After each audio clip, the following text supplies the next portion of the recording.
विदर्भात चांगला पाऊस झालाय। दरम्यान 4 जुलै म्हणजे उद्यापासूनच कोकणात पावसाचा वेग वाढण्याची शक्यता हवामान विभागाकडून वर्तवण्यात आली आहे। मुसळधार पावसाचा इशारा कोकणासह विदर्भात देखील देण्यात आलाय। न्यूज कोकणशाही।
अध्यक्ष महाराज या पवित्र सभागृहात महाराष्ट्राच्या समस्या सोडवण्यामध्ये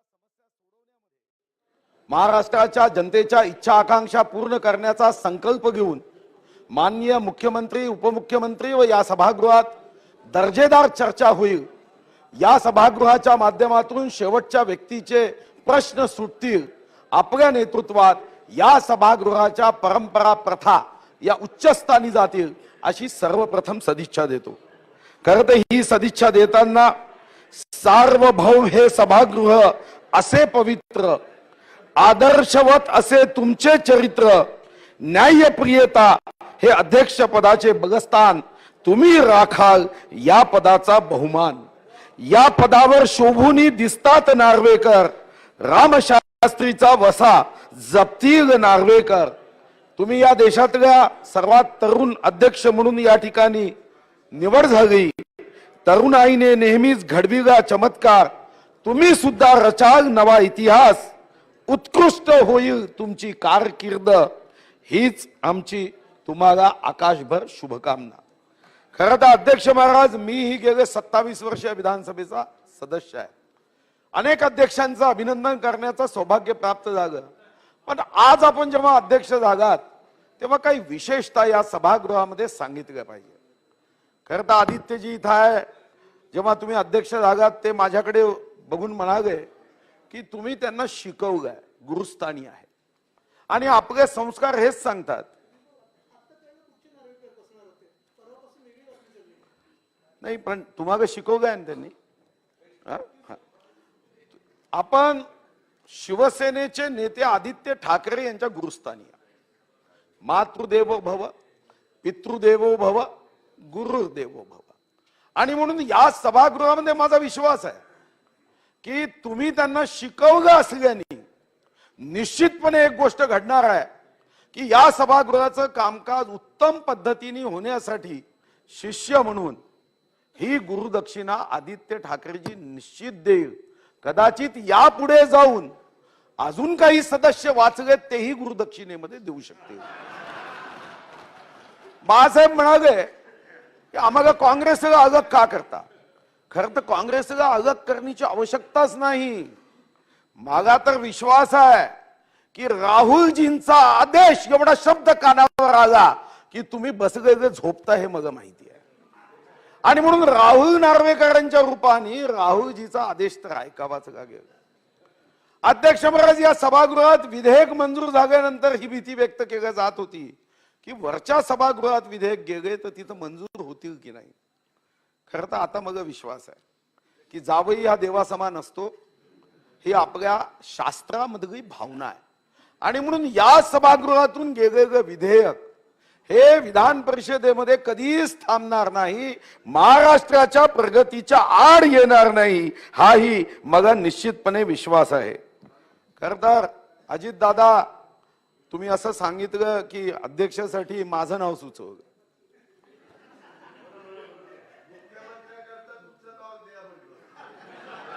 तुम्ही अध्यक्ष पदासाठी माझं नाव सुचवलं हे तुम्ही मला सांगितलं, मी आपलं आभारी आहे. फक्त अध्यक्ष महाराज ही नोंद घ्यावी की तुम्ही अध्यक्ष पदावर बसताना त्याच्यामध्ये थोडा माझाही त्याग आहे.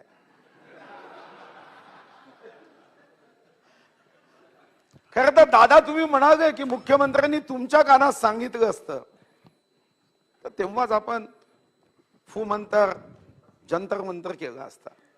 पण त्यांची चूक झाली. पण तुम्हाला आयुष्यात असं कधी वाटेल तर आमच्या कानात मात्र निश्चित सांगा, एवढं मी तुम्हाला सांगतोय.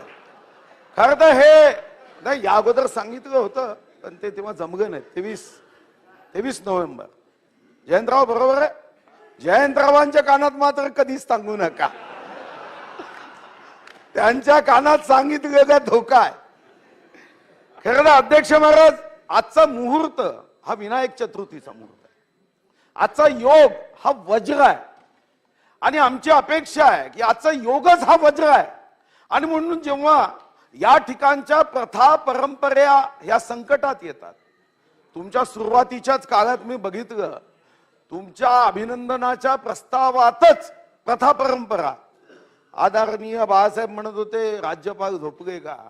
खरं तर या पुस्तिकेतच अध्यक्ष महाराज ही जबाबदारी तुमच्यावर आहे की आम्ही काही हरकतीचा मुद्दा उपस्थित करण्याची आवश्यकता नाही, पण राज्य सरकारहून विभिन्न आहे असे मानून कोणत्याही राज्यपालांच्या आचरणावर ठपका ठेवता कामा नये, हे विधानसभेचा नियम आहे. आणि म्हणून तुमचं अभिनंदन करताना पहिली कृती की प्रथा परंपरेचा सन्मान या सभागृहात झाला पाहिजे. कारण या सभागृहामध्ये जे आमचं आचरण आहे ते 12.5 कोटी जनतेपर्यंत पोहोचतं.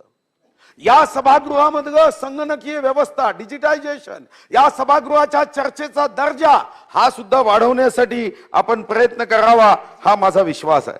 खरं तर या सभागृहामध्ये माननीय मुख्यमंत्री महोदय असतील, माननीय उपमुख्यमंत्री महोदय असतील, काही आमच्या सदस्यांनी, विशेष करून सुनील प्रभूजींनी दुःख व्यक्त केलं की देवेंद्रजी हे मुख्यमंत्री व्हायला हवे होते, असं त्यांनी दुःख व्यक्त केलं.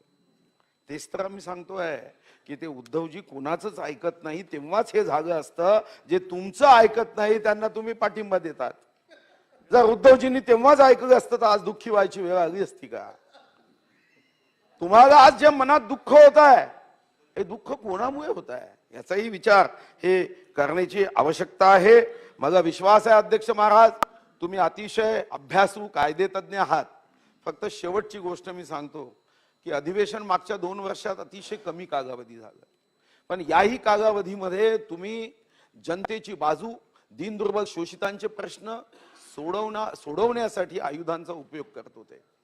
पण एक दिवस असा होता की जेव्हा सन्माननीय उपाध्यक्ष महोदय हे अध्यक्षाच्या प्रभारीमध्ये होते आणि तुम्हाला प्रश्न मांडू दिला नाही, आणि तेव्हा मी तुमचा सात्विक संताप बघितला आहे. बस एवढीच इच्छा व्यक्त करतो की त्या दिवशीचा जो सात्विक संताप आहे तो इथं असणाऱ्या कोणत्याही सदस्याच्या नशिबात येऊ नये, या दृष्टीने दिलदार वृत्तीने कितीही वेळ लागू द्या, कितीही जागावं लागलं तरी जागू द्या, पण सर्वांना आयुधांचा उपयोग करता यावा या दृष्टीने आपण निर्माण करावा. आणि मला विश्वास आहे की आपण दोन्हीही भाव या सभागृहात पाहिले. एकीकडे एक अभिमान असणारे नेते या सभागृहात पाहिले, आणि आज तुमच्यासारखा नम्र व्यक्ती अध्यक्ष होताना आम्ही बघतोय. अभिमान की ताकत फरिश्तों को शैतान बना देती है, अभिमान की ताकत फरिश्तों को शैतान बना देती है. और आप जैसी नम्रता साधारण व्यक्ति को भी फरिश्ता बना देती है, फरिश्ता बना देती है. फरिश्ता बनून लोकशाहीचं संरक्षण करावं ही सदिच्छा. सन्मान्य जयंत पाटील साहेब. अध्यक्ष महोदय, आपलं अभिनंदनाच्या ठरावाला पाठिंबा देण्यासाठी मी या ठिकाणी उभा आहे. आपण सर्वांचीच भाषणं ऐकली म्हणून मी पुनरावृत्ती करण्याची आवश्यकता नाही. पण आपल्यासारखा एक सुशिक्षित आणि कायद्याचं ज्ञान असणारा विधिमंडळाचा सदस्य आज अध्यक्षपदावर बसलेला आहे. या सभागृहामध्ये काही डेकोरम पाळावा अशी आपली नेहमीच अपेक्षा असते. सुधीर भाऊंनी देखील त्याच्यावर भाष्य केलं. या सभागृहात जागा सोडायची नाही हे सगळ्यांना एकदा स्ट्रिक्ट सांगितलं पाहिजे. आपण जी जागा सोडून पुढे येण्याचं काम करतो ते थांबवता येईल का? मला वाटतं तुम्ही सगळे आदर्श जे आहेत ते पाळण्यासाठी आम्हाला आग्रहानं सांगाल असा मला विश्वास आहे. जागा सोडणे, समोरची भाषणं करत असताना मध्ये मध्ये बोलणे, भाषणात अडथळा निर्माण करणे, विशेष पॉइंट असेल तर पॉइंट ऑफ ऑर्डर आपण उल्लेख केलाच. शेवटी सभागृहामध्ये मी वयाच्या 27व्या वर्षी या सभागृहात आलो. मधुकरराव चौधरी साहेब अध्यक्ष म्हणून काम करत होते आणि त्यावेळी भाषण चालू असताना अध्यक्ष उभे असताना दारातनं आत येऊन तिथंच आम्ही उभा राहायचो, पुढे चालत यायचो नाही. आता अध्यक्ष उभा राहो, काही करो, आपलं आपलं सगळं चालूच असतं. यालाही आपण थोडीशी सर्वांनाच म्हणजे आम्ही सगळ्यांनी समजून घेतलं पाहिजे. समज द्यावी हा शब्द कदाचित सगळ्यांना आवडणार नाही, पण काहीतरी डेकोरम सभा या हिरव्या कार्पेटवर ज्यावेळी पाय ठेवून आपण आत येतो त्यावेळी काही साधन सुचिता, काही सिस्टीम या आपल्याला सभागृहात आपण येतो याचं पालन आपण केलंच पाहिजे. तिसरा महत्वाचा भाग म्हणजे भाषण करतोय आपण, समजा तिकडून भाषण करताना आम्ही मध्येच काहीतरी बोलणं, एखाद्याला पूर्ण बोलून द्यावं अशी व्यवस्था आपल्या सभागृहात असली पाहिजे. काहीतरी नव्या, ह्या जुन्याच आहेत परंपरा, मधल्या काळात आपण विसरलेलो होतो. या सगळ्या व्यवस्था या जर आपण पाळू शकलो तर मला खात्री, आता एखादा भाषण करत असेल, मनाच्या विरोधी असेल तर दुसऱ्या बाजूला उत्तर द्यायला संधी पूर्ण मिळणार आहे. याचं भान ठेवून आपण ज्याला काय बोलायचंय ते बोलूया. आता मगाशी आमचे समाजवादी पक्षाचे अबू आझमी भाषण करत होते. काय जे व्यक्त करायचे ती व्यक्त केल्यानंतर त्याला उत्तर द्यायला आपल्याला संधी असते. त्यामुळं क्रॉस प्रत्येकाचं भाषण अडवलंच पाहिजे. ही जरा थोडीशी आपण व्यवस्था, मला खात्री आहे आपण याच्या बाबतीत लक्ष द्याल. शेवटी सगळ्यांनी सांगितलंय आपण जावई आहात आमचे, आणि आमचे खास करून आमचे जावई आहात, आणि त्यामुळं आमच्याकडे बघतानाचा दृष्टिकोन आपला चांगला असेल याची मला खात्री आहे. नसेल तर संध्याकाळी घरी आमच्या मुलीला आम्ही कळवू आज यांनी काय काय केलं ते, आणि मग आपल्याला संध्याकाळी आपला समाचार घेण्याची व्यवस्था आम्ही करू. त्यामुळे विनोदाचा भाग सोडू दे, पण जावई हे दशमग्रहातलं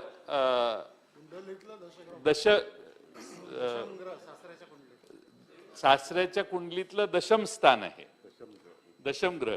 आता कुंडल्या वगैरे, आता आपण आधुनिक काळात आहोत, ज्योतिषशास्त्र वगैरे ह्या सगळ्या गोष्टी बाजूला ठेवून आधुनिकता निर्माण करण्यासाठी ती कुंडलीतलं दशम स्थान जे आहे ते कसं चुकीचं आणि खोटं आहे हे दाखवण्यासाठी आपल्याला देवेंद्रजी एक संधी आहे. खाली जावई आणि वर सासरे या दोघांचं किमान 1 वर्ष व्यवस्था अशी कायम ठेवायचं काम आपण करू शकता.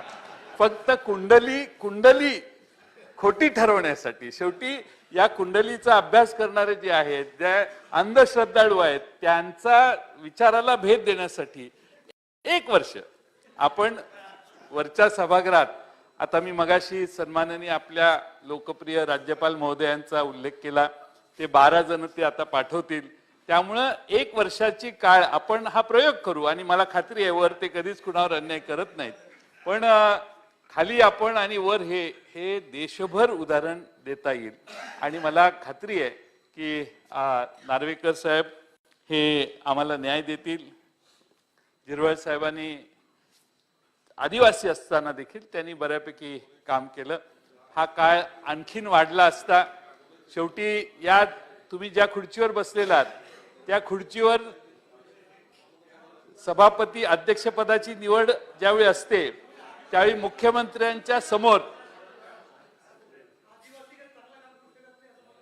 नाही केलं म्हटलं. आदिवासी असूनही त्यांनी चांगलं काम केलं. बोला, आपण बोला. नाही त्यांनी झिरवळ साहेबांनी अतिशय चांगलं काम केलं आणि त्या बाबतीत आपल्या काय बोलत हा आपण ज्या ठिकाणी बसलेला तिथं आपल्याला पाठवू नये म्हणून मुख्यमंत्री किंवा उपमुख्यमंत्री जे होतात त्यांच्या समोर शक्यतो सुधीर मुनगंटीवार साहेबांच्या सारखी लोक शक्यतो त्या 2-3 दिवसात जात नाहीत. आपलं नाव अध्यक्षपदासाठी घेऊ नये हाच प्रयत्न सगळ्यांचा असतो. कारण प्रत्येकाला मंत्री व्हायचं असतं आणि आपल्यालाही मंत्री आपण व्हाल अशी आम्हाला खात्री होती. कारण सगळ्यांच्यात जास्त काळजी आम्हाला जावयांची होती. त्यामुळे आपणही मंत्री व्हाल, नगरविकास खात्याचे व्हाल आणि मुंबईतल्या कुलाब्यासारख्या ठिकाणी तुम्ही अनेक वर्ष वास्तव्य केलेलं आहे आणि म्हणून चांगला न्याय नगर विकास खात्याला मिळेल असं आम्हाला वाटलेलं. त्यामुळं आपल्याला आपल्या ज्ञानाचा उत्तम वापर करत असताना वकिलाची बाहेर वापर करायचा असतो. अध्यक्षपदावर बसल्यावर त्या वकिलाचा वापर, वकिलाचं ज्ञान घेऊन तुम्ही मार्गदर्शन करालच. पण मला खात्री आहे की आपण या सभागृहातल्या सर्वांना चांगला न्याय द्याल. या निमित्तानं आपली या ठिकाणी निवड झालेली आहे. उद्या विश्वासदर्शक ठराव मांडला जाईल आणि मला खात्री आहे की उद्या बाकीच्या सगळ्या प्रश्नांच्यावर आपण बोलणं योग्य आहे. आज फक्त आपलं अभिनंदन करणं, आपण त्या खुर्चीवर बसला याचा आनंद व्यक्त करणं आणि भविष्य काळातल्या उद्याच्या 2.5 वर्षाच्या काळात आपण चांगल्या पद्धतीनं सर्वांना न्याय द्याल आणि सर्व भाषणाला योग्य अशा पद्धतीनं आपण न्याय देण्याचं काम कराल असा विश्वास बाळगतो. आपल्या निवडीबद्दल पुन्हा एकदा आनंद व्यक्त करतो आणि माझे 2 शब्द पूर्ण करतो. सन्मान्य सदस्य नाना पटोलेजी. नवनिर्वाचित अध्यक्ष महोदय, आपल्याला आमच्या काँग्रेस पक्षाच्या वतीनं मी मनापासून शुभेच्छा देतो. आणि एक कायदेतज्ञ आणि तरुण आणि योगायोग सुधीर भाऊ याच्यामध्ये असा आहे की महाराष्ट्राच्या इतिहासामध्ये पुढच्या काळात तरुण बनतील आणि कायदेतज्ञ बनतील याच्यामध्ये दुमत नाही. पण ज्या विधानसभेमध्ये आपण आहोत, ज्या विधानसभेचे सदस्य राहुल नार्वेकर निवडून आलेत कुलाबा मतदारसंघातून, याच भागातले ते सदस्य आहेत.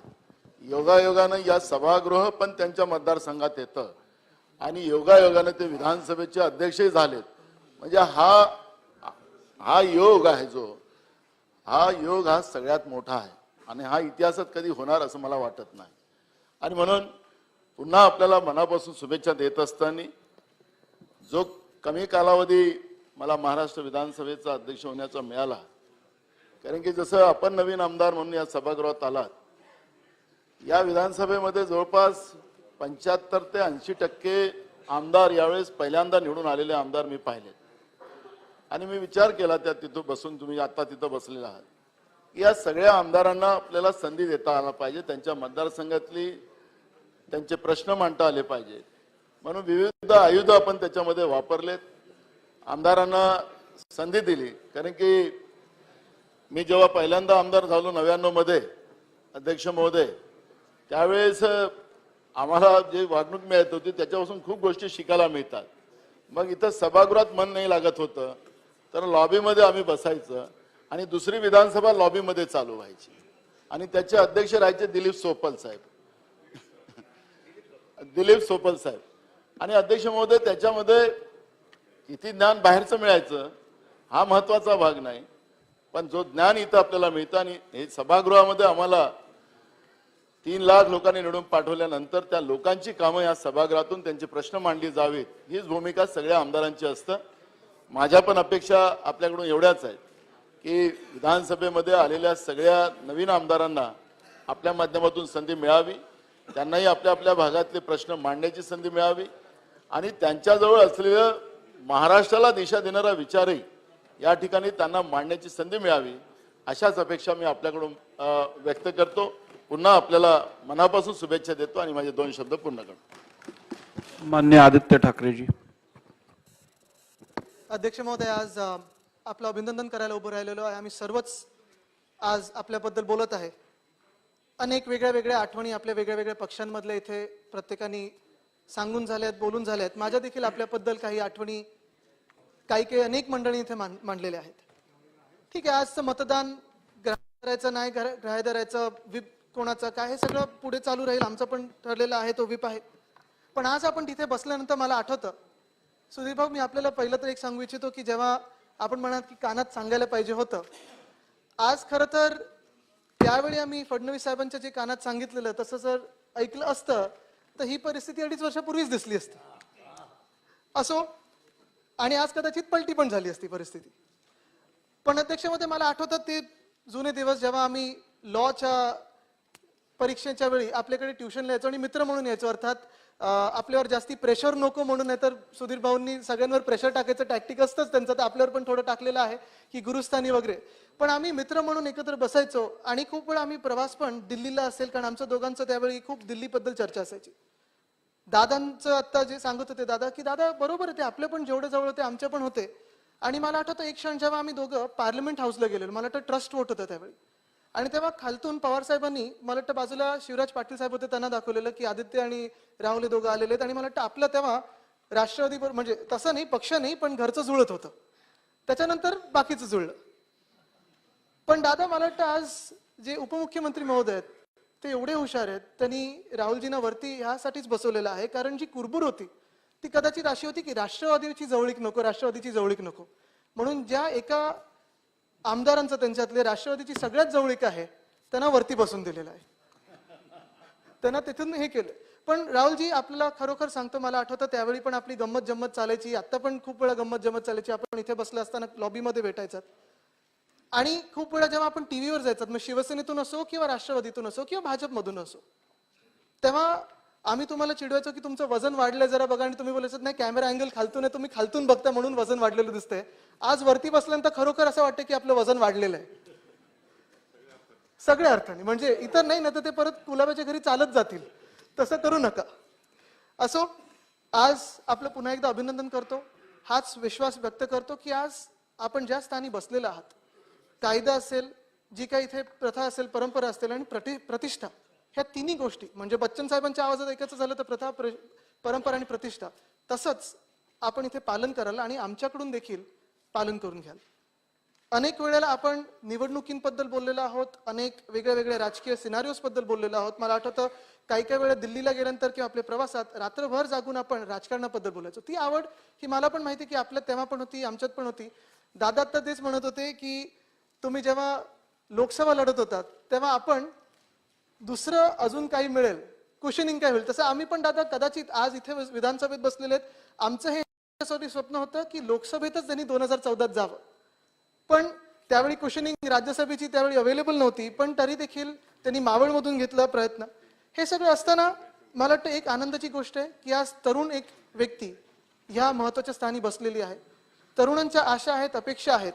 राजकारणाची पातळी ही खूप खाली चालली आहे. म्हणजे मी खूप वेळा हे विचारतो की आता जे काही घडतंय ह्या राजकारणात किती तरुण व्यक्तींना उतरावंसं वाटेल, हे तरुणांना पटणार का? आपण, मला वाटतं, नवीन पायंडा पाडाल ही आपल्याकडून अपेक्षा आहे आणि सर्वांनाच बोलायची संधी द्याल.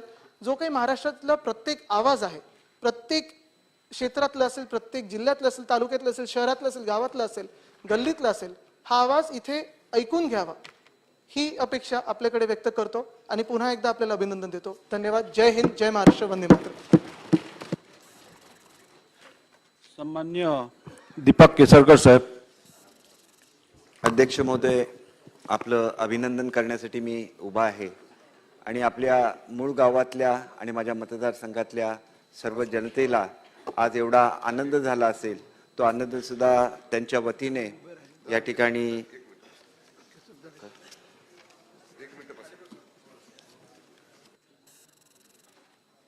त्यांच्या भावना आपल्यापर्यंत पोहोचवणं हे सुद्धा मी माझं कर्तव्य समजतो.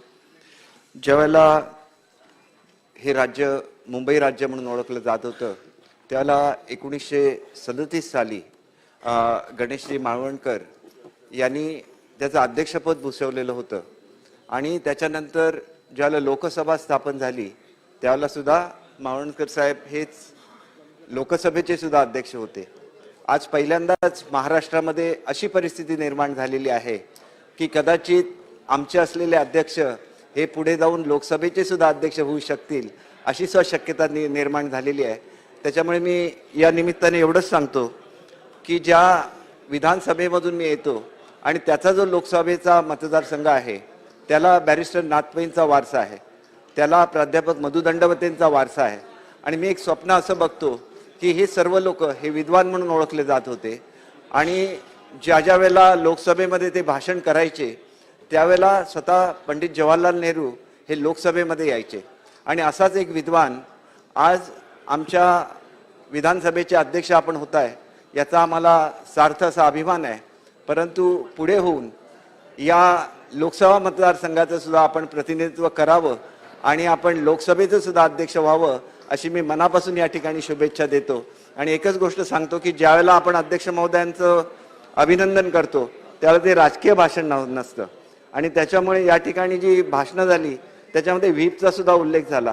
तसा व्हीप आमच्या विधिमंडळ पक्षाने सुद्धा काढलेला आहे आणि त्याच्या कॉपीज सुद्धा दिलेल्या आहेत. त्याच्यामुळे आजचा दिवस या त्या व्हीपबद्दल चर्चा करायची नाही आहे, नाहीतर आम्ही सुद्धा म्हणू शकलो असतो की आम्ही सुद्धा व्हीप तुम्हाला दिलेला आहे, आमच्याकडे 2/3 मेजॉरिटी आहे, आम्ही सुद्धा त्यांना डिस्क्वालिफिकेशन करण्याचं बोलू शकलो असतो. पण आम्ही ते बोलणार नाही, कारण आजचा प्रसंग ते बोलण्याचा नाही आहे. आजचा प्रसंग हा आपलं अभिनंदन करण्याचा आहे. ज्या कुलाबा मतदारसंघाचं आपण प्रतिनिधित्व केलं तिथंच आपले बंधू आपल्या वहिनी या सुद्धा नगरपालिकेमध्ये त्याचं प्रतिनिधित्व करतायत, याचा सुद्धा सार्थ आम्हाला आहे. आणि आपल्यामध्ये असलेली विद्वत्ता लक्षात घेऊन मी जी अपेक्षा केलेली आहे की आपण खूप काळ शेषराव वानखेडेंचा या विधानसभेला अनेकांची नावं घेता येतील. अगदी शिवसेनेपुरतं बोलायचं झालं तर दत्ताजीराव नलवडे होते, अतिशय चांगलं काम त्यांनी 5 वर्ष केलं. अरुण गुजराती साहेब आपल्यासारखेच विद्वान होते, त्यांनी सुद्धा खूप चांगलं काम केलेलं आहे. आणि अनेक लोकांचा उल्लेख करता येईल, पण सगळ्यांचीच यादी वाचायला गेलो तर खूप वेळ लागेल. आणि म्हणून मला असं वाटतं की 5-5 वर्ष एखादे अध्यक्ष असण्यापेक्षा खूप काळ आपण अध्यक्ष इथलं असावं आणि त्याच्यानंतर लोकसभेचा अध्यक्ष म्हणून जावं अशी सुद्धा अपेक्षा करतो. आपल्याला शुभेच्छा देतो आणि माझे 2 शब्द संपवतो. जय हिंद, जय महाराष्ट्र. सन्मान्य हरिभाऊ नाना बागडे साहेब. अध्यक्ष महाराज, आपल्या आज या महाराष्ट्राच्या विधानसभेच्या अध्यक्षपदी निवड झाली त्याबद्दल मी प्रथमतः आपलं मनपूर्वक स्वागत करतो, आपल्याला शुभेच्छा देतो. आपण अशा सिंहासनावर बसलात की तिथून सत्य तेच सांगितलं जातं, सत्य तेच बोललं जातं. ते विक्रमादित्याचं सिंहासन आहे आणि म्हणून आपल्याला या सभागृहातल्या सगळ्याच सदस्यांना न्याय देण्याची जरी भूमिका असली तरी प्रत्यक्ष किती व्यवहारात येते हे मी अनुभवलंय. आता हे कायदे मंडळ आहे आणि आपण कायद्याचे अभ्यासक आहात, कायद्याचे तज्ज्ञ आहात आणि त्यामुळं एक कायदे तज्ज्ञ या कायदे मंडळाचे अध्यक्ष पण झालेत. पण या ठिकाणी कायद्यापेक्षा ठरावावरच चर्चा जादा होते आणि त्या ठरावावरच सगळ्यांना बोलण्याची इच्छा असते आणि त्यात आपल्याला वेळ कमी पडतो. विशेषतः पहिल्या रांगेतले दुसऱ्या रंगातले सदस्य अधिक वेळ घेतात आणि मग मागच्या सदस्यांना वेळ मिळत नाही. ती पण काही जणांची खंत असते, बोलून दाखवतात. आपल्याला कसं साध्य करता येईल ते आपण निश्चित पाहिलं पाहिजे.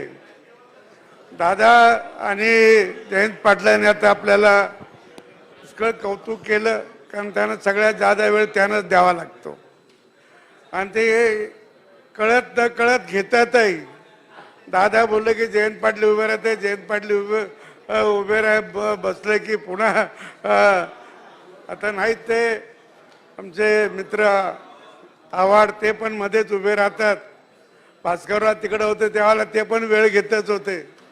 असा बराचसा वेळ त्यांनाच जात होता आणि त्यामुळे आपल्याला हे सांभाळावं लागेल. आता या ठिकाणी समाजवादी पक्षाचे अध्यक्षांनी म्हटलं की नाव बदललं, संभाजीनगरचं नाव बदललं. संभाजीनगर हे आमच्या भावना आहेत. संभाजीनगरला संभाजी महाराजाला ज्या व्यक्तीने, ज्या औरंगजेबाने हलाल करून मारलं त्याची मजार तिथे आहे आणि त्या मजारला राष्ट्रीय स्मारक म्हणून नाव दिलं. कधी दिलं आम्हाला माहित नाही, पण असं वाटतं की असं अशा ज्याने आमच्या श्रद्धा असलेल्या संभाजी महाराजाला हलाल करून मारलं, आता दादाने त्यांचं चांगलं स्मारक म्हणून 200 कोटी रुपये दिलेत. त्या संभाजी महाराजाला ज्याने हलाल करून मारलं, तुकडे तुकडे करून नदीत फेकून दिलं, त्याचं राष्ट्रीय स्मारक म्हणून तिथं असेल आणि त्याचं नाव त्या शहराला असेल, हे आम्ही कधी खपवून घेणार नाही आणि त्यामुळे त्याचा विचार आपण केला पाहिजे. सगळ्याच मुसलमानाला औरंगजेबाचं नाव मान्य नाही. मी अनेक उर्दू शाळा जातो, माझ्या कार्यकर्त्याच्या उर्दू शाळा आहे.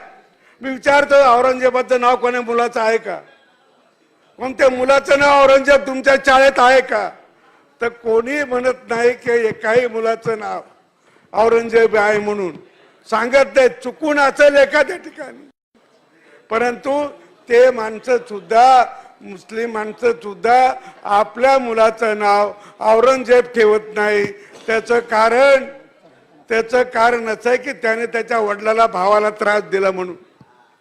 आणि म्हणून अशा याचं नाव, संभाजी महाराजाचं नाव या शहराला झालं पाहिजे, हे आमची सगळ्याची भावना आहे.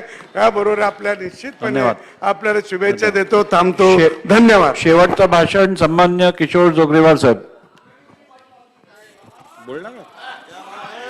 अध्यक्ष महाराज, मी आपलं या ठिकाणी सर्व अपक्षांच्या वतीनं अभिनंदन करण्यासाठी उभा आहे आणि मी तुमचा याकरता मी धन्यवाद व्यक्त करणार आहात की खरं जर विचार केला तर महाराष्ट्राच्या ज्या विधानसभेचा आपण या ठिकाणी नेतृत्व करतात त्या ठिकाणी गेटवे ऑफ इंडिया आहे आणि हा गेटवे ऑफ इंडिया केवळ विदेशांचं स्वागत न करता आपण ही जी विधानसभा आहे ही सर्वसामान्यांचा गेटवे ऑफ महाराष्ट्राची व्हावं या दृष्टिकोनातून आपण प्रयत्न करणार. यासाठी मी या ठिकाणी आहे. मी हे खरं आहे की आपण हा जून महिना मागचा अनेक आश्चर्यकारक गोष्टीचा राहिला, ज्यामध्ये आपल्यासारखा एक तरुण वकील जो पहिल्यांदा फर्स्ट टर्म मध्ये या ठिकाणी निवडून आलेला आहे, तो या महाराष्ट्राच्या विधिमंडळाच्या सर्वोच्च सभागृहावर आपण सन्मानित झाला. त्यामध्ये आपल्याला कल्पना असेल की पहिल्या टर्म मध्ये निवडून येणाऱ्याला बऱ्याच गोष्टीची समजच नसते, माहिती नसते आणि असं बोलल्या गेलं की सर्व ही माहिती आपण आपल्या माध्यमातून आम्हाला विशेष ट्रेनिंग देण्याची भूमिका आपल्या माध्यमातून व्हावी, ही सुद्धा मी या ठिकाणी मागणी करतोय. हे खरं आहे की महाराष्ट्राच्या त्या सर्वोच्च शेवटच्या टोकापासून आम्ही येतो, चांद्यापासून येतो आणि म्हणून या ठिकाणी 2 वर्षापासून नागपूर हिवाळी अधिवेशन झालं नाही. म्हणून माझी आपल्याला विनंती असणार आहे की आपण आता तो बॅकलॉग दूर करत पावसाळी अधिवेशन नागपूरमध्ये घ्या आणि पुन्हा हिवाळी अधिवेशन त्या ठिकाणी नागपूरमध्ये घ्यावं, ही सुद्धा मी या ठिकाणी मी मागणी करतोय. हे खरं आहे की या ठिकाणी बोललं गेलं, कुंडलीचा विषय निघाला की आपण दशम स्थानामध्ये आहात, परंतु आपण महाराष्ट्राच्या या भौगोलिक दृष्ट्या आपण प्रथम स्थानामध्ये आहात आणि प्रथम स्थान हे सर्वसामान्य माणसाच्या हिताचं काम करणारं ठरावं, ही सुद्धा मी या ठिकाणी तुम्हाला मागणी करतोय. आणि शहाजी बापूंसोबतचा 12 दिवसाचा सहवास राहिलेला आणि त्याने सांगत होते की काय डोंगर काय ते झाडी, तसंच या ठिकाणी महाराष्ट्राच्या लोकांनी असं म्हटलं पाहिजे की काय ते इंडिया गेट, काय ती विधानसभा आणि काय तो अध्यक्ष सर्व ओके आहे, या पद्धतीची भूमिका तुमच्या बाबतीतली गेली पाहिजे ही मी ठीक मानतो. आणि अपक्षांकडे आपण विशेष लक्ष देत अपक्षांच्या ज्या भावना आहेत त्या सभागृहामध्ये मोकळ्या करण्यासाठी वेळ द्यावा, निश्चित, आतापासून त्याची सुरुवात करावी निश्चित. ही सुद्धा विनंती करतो. आपल्याला शुभकामना देतो. जय हिंद. थोडक्यात सन्मान्य धनंजय मुंडे साहेबांना. धन्यवाद अध्यक्ष महाराज. नवनिर्वाचित अध्यक्ष सन्माननीय ॲडव्होकेट मिलिंदजी नार्वेकर साहेबांच्या राहुल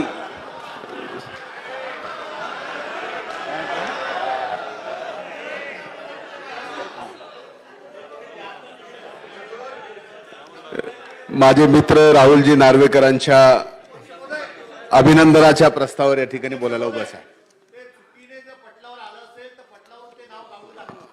काढून टाकण्यात येईल.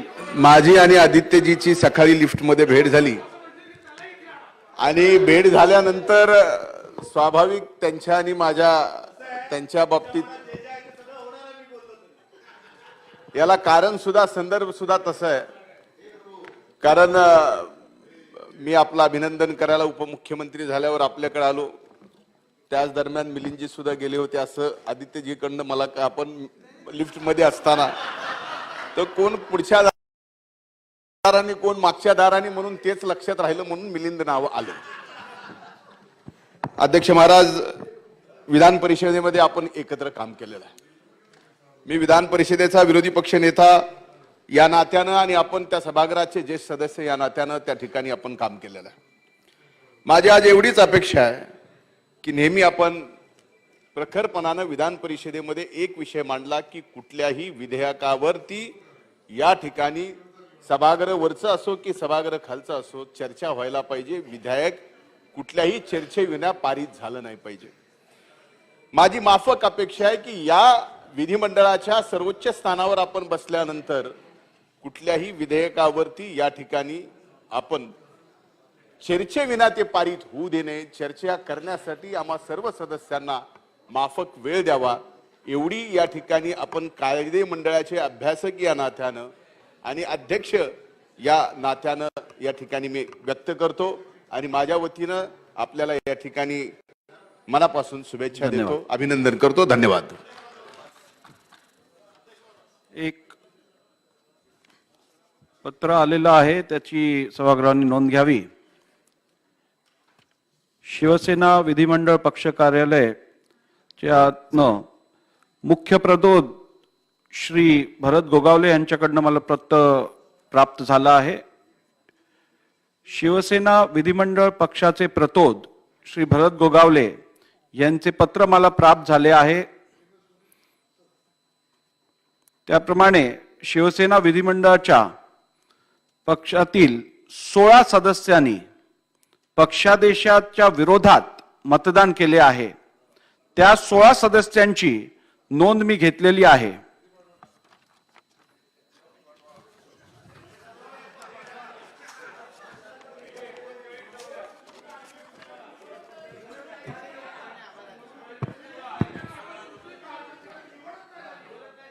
भारतातील संसदीय लोकशाहीच्या वाटचालीत वैशिष्ट्यपूर्ण स्थान असलेल्या महाराष्ट्र विधानसभा या राज्यातील सर्वोच्च सभागृहाच्या अध्यक्षपदी आपण माझी निवड केली, त्याबद्दल मी आपणा सर्वांचे आभार मानण्यासाठी उभा आहे. देशाचे आदरणीय पंतप्रधान श्री नरेंद्र मोदीजी, कणखर गृहमंत्री माननीय श्री अमित भाई शहा आणि भारतीय जनता पक्षाचे राष्ट्रीय अध्यक्ष माननीय श्री जे.पी. नड्डाजी यांच्या शुभेच्छा आणि आपल्या राज्याचे माननीय मुख्यमंत्री श्री एकनाथ शिंदेजी आणि माननीय उपमुख्यमंत्री श्री देवेंद्र फडणवीसजी यांचे मार्गदर्शन प्राप्त करीत, तसेच आपणा सर्वांच्या सदिच्छांसह मी विधानसभा अध्यक्षपदाचा कार्यभार नम्रपणे स्वीकारित आहे.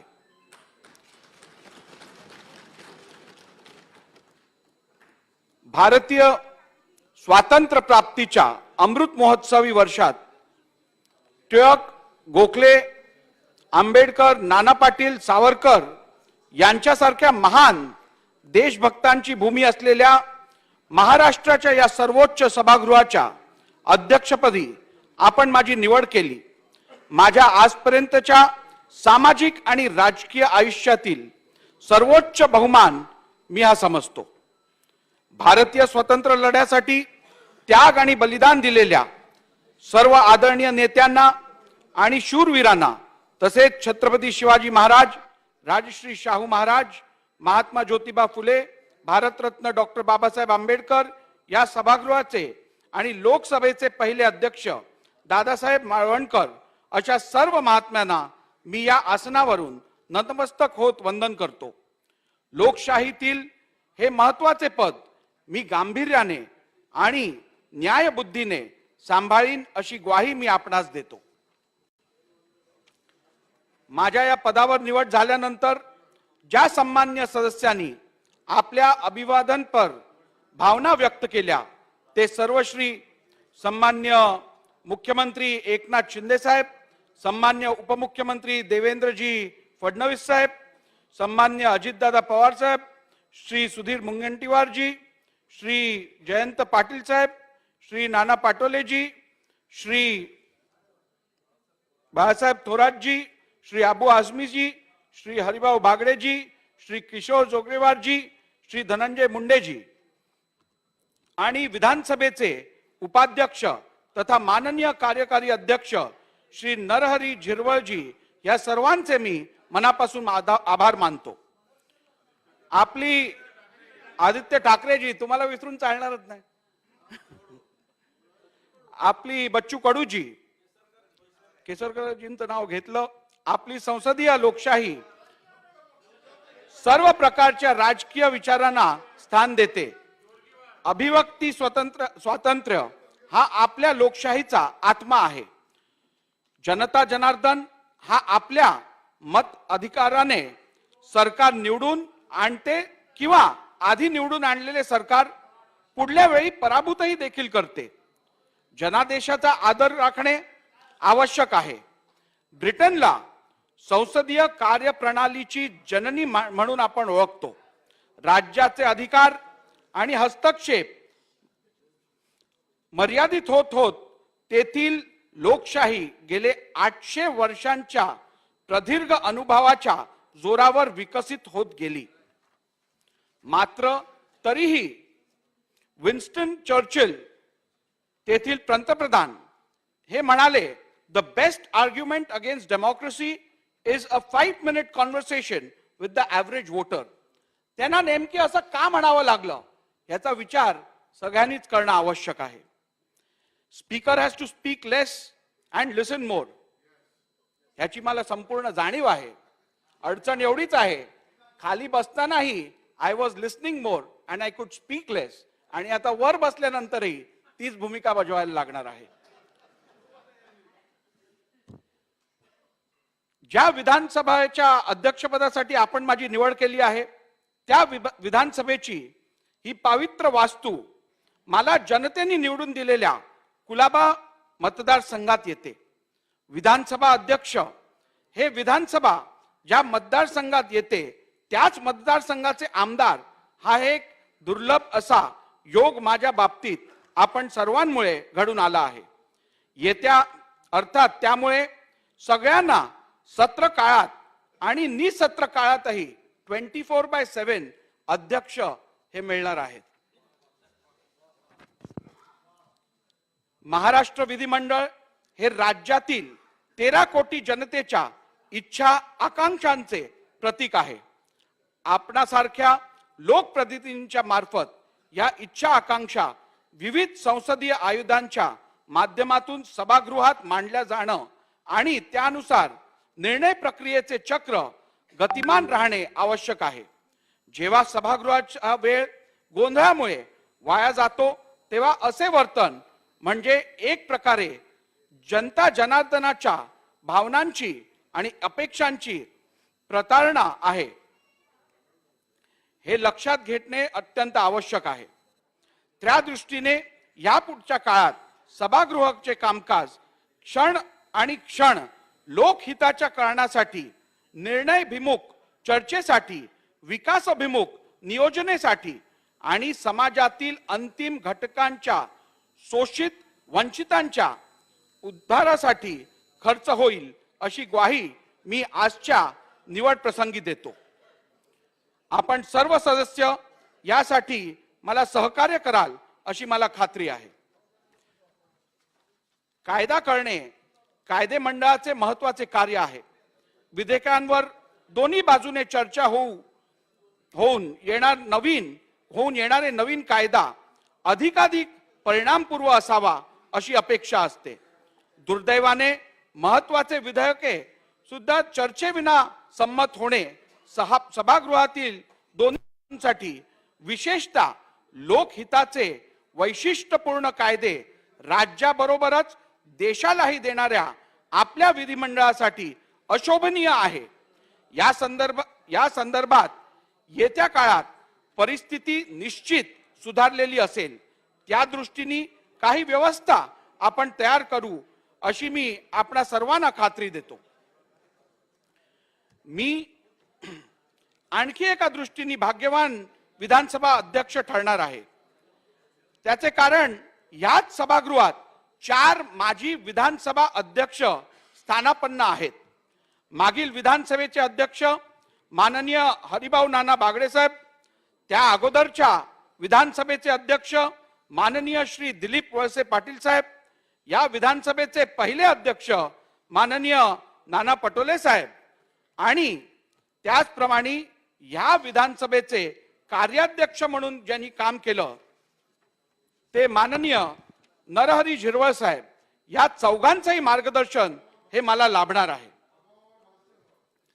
आपल्या सभागृहाला दिग्गज अध्यक्षांची अतिशय तेजस्वी आणि प्रेरक परंपरा लाभलेली आहे. आदरणीय गणेश वासुदेव माळवणकर, कुंदनलाल फिरोदिया, दत्तात्रय कुंटे, सयाजी सलय, बाळासाहेब भारदे, शेषराव वानखेडे, बाळासाहेब देसाई, शिवराज पाटील साहेब अशी ही मोठी परंपरा आपल्या समोर आहे. या मान्यवरांनी आपल्या संसदीय लोकशाहीचा सन्मान उंचवलेला आहे. यापूर्वी सर्व सदस्य ज्या वेळेला भाषण करत होते, अभिनंदन करत होते, माझ्या मते ते अभिनंदनच होतं.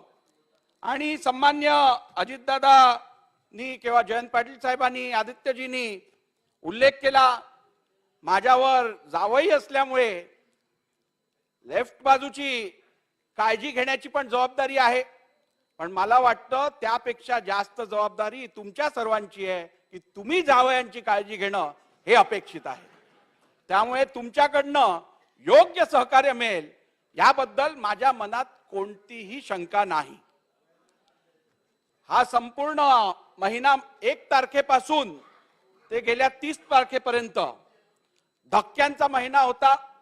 अनेक धक्के, अनेक भूकंप आली, परंतु त्यातला एक धक्का हा मलाही लागला. आपण बरोबर म्हणालात की पक्षांनी, सर्व सहकार्यांनी आज ही निवड केली, त्याबद्दल मी आपला आभारी आहेच.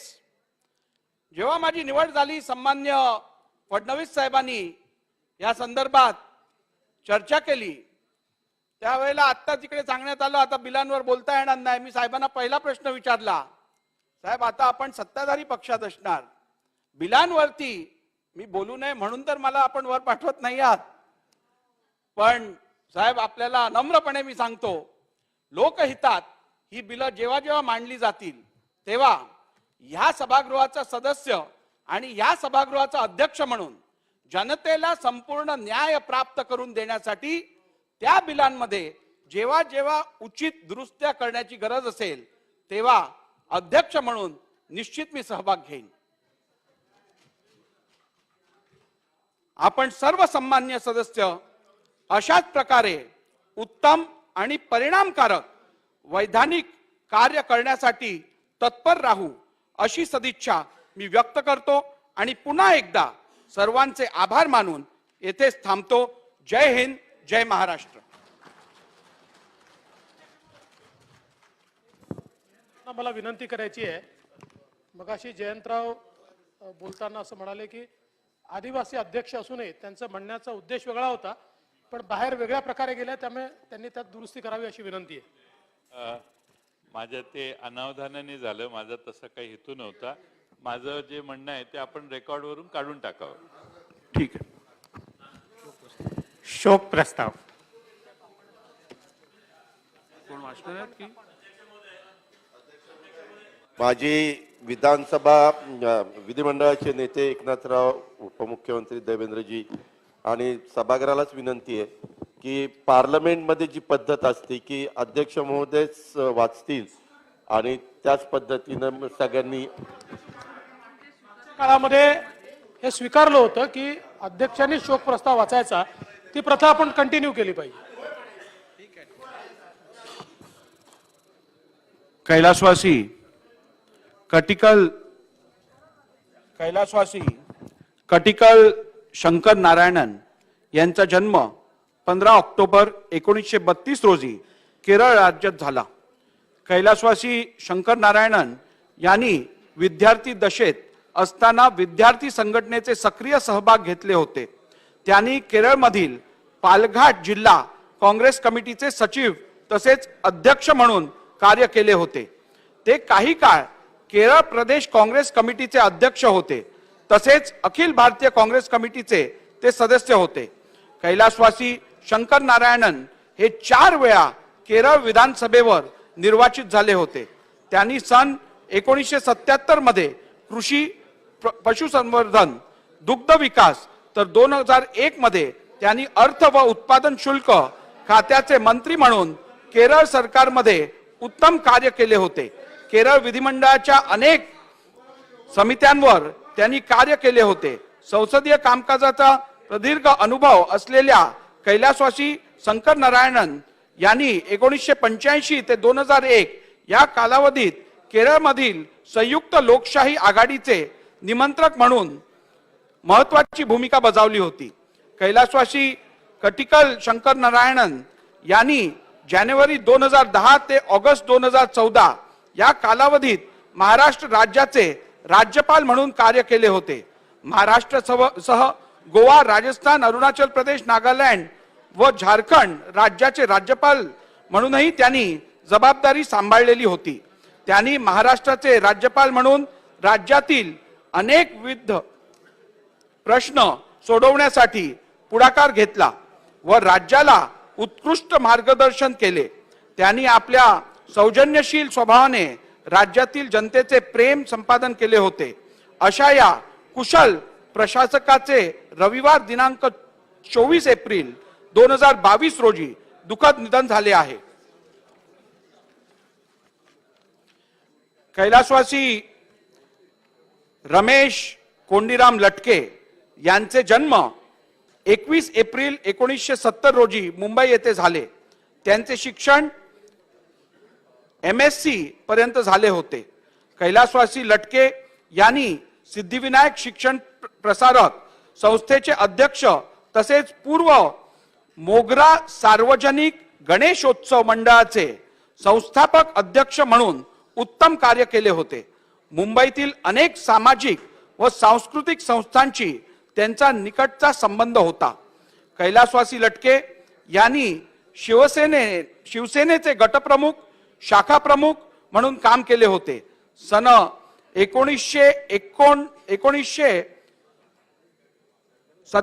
1997, 2002 व 2007 असे 3 वेळा ते मुंबई महानगरपालिकेचे नगरसेवक होते. ते 2014 व 2019 मध्ये अंधेरी पूर्व मतदारसंघातून महाराष्ट्र विधानसभेवर निर्वाचित झाले होते. विधिमंडळाच्या आश्वासन समिती, ग्रंथालय समिती, मराठी भाषा समिती अशा अनेक समित्यांवर त्यांनी कार्य केले होते. अशा या उमद्या समाजसेवकाचे बुधवारी दिनांक 11 मे 2022 रोजी दुःखद निधन झाले. श्री हुसेन मिश्रीखान दलवाई. कैलासवासी हुसेन मिश्रीखान दलवाई यांचा जन्म 17 ऑगस्ट 1922 रोजी रत्नागिरी जिल्ह्यात चिपळूण तालुक्यातील मिरजोळी येथे झाला. त्यांचे शिक्षण BA LLB पर्यंत झाले होते. कैलासवासी दलवाई यांनी नवकोंकण शिक्षण संस्थेचे अध्यक्ष तसेच भारत सेवक समाजाचे संचालक म्हणून उत्तम कार्य केले होते. त्यांनी सन 1940 ते 1946 या कालावधीत राष्ट्रीय सेवा दलात कार्य केले होते. रत्नागिरी जिल्ह्यातील सुमारे 20 शाळांच्या उभारणीत त्यांचा मोलाचा वाटा होता. रत्नागिरी तसेच मुंबईतील अनेक सामाजिक, शैक्षणिक तसेच सांस्कृतिक संस्थांची त्यांचा निकटचा संबंध होता. कैलासवासी दलवाई सन 1962, सन 1967, सन 1972 असे 3 वेळा रत्नागिरी जिल्ह्यातील खेड मतदारसंघातून महाराष्ट्र विधानसभेवर निर्वाचित झाले होते. त्यांनी एप्रिल 1977 ते जुलै 1978 या कालावधीत विधी व न्याय, मत्स्य व्यवसाय, खार जमीन व राज्य शिष्टाचार खात्याचे मंत्री म्हणून उत्तम कार्य केले होते. ते 1984 मध्ये राज्यसभा तसेच 1985 मध्ये लोकसभेवरही निर्वाचित झाले होते. अशा या ज्येष्ठ समाजसेवकाचे सोमवार दिनांक 16 मे 2022 रोजी दुःखद निधन झाले. सन्मान्य सदस्यांनी स्तब्ध उभे राहून शोक प्रस्ताव संमत करावा अशी विनंती आहे.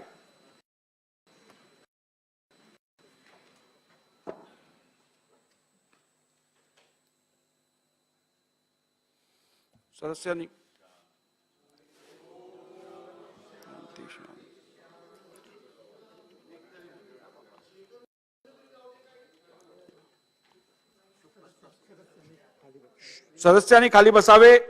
शोक प्रस्ताव संमत करण्यात आला आहे.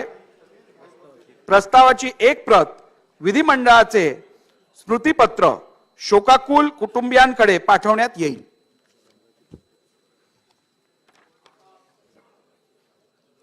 सभागृहाची बैठक आता स्थगित होत आहे. सोमवार दिनांक 4 जुलै 2022 रोजी सकाळी 11 वाजता सभागृहाची बैठक भरेल.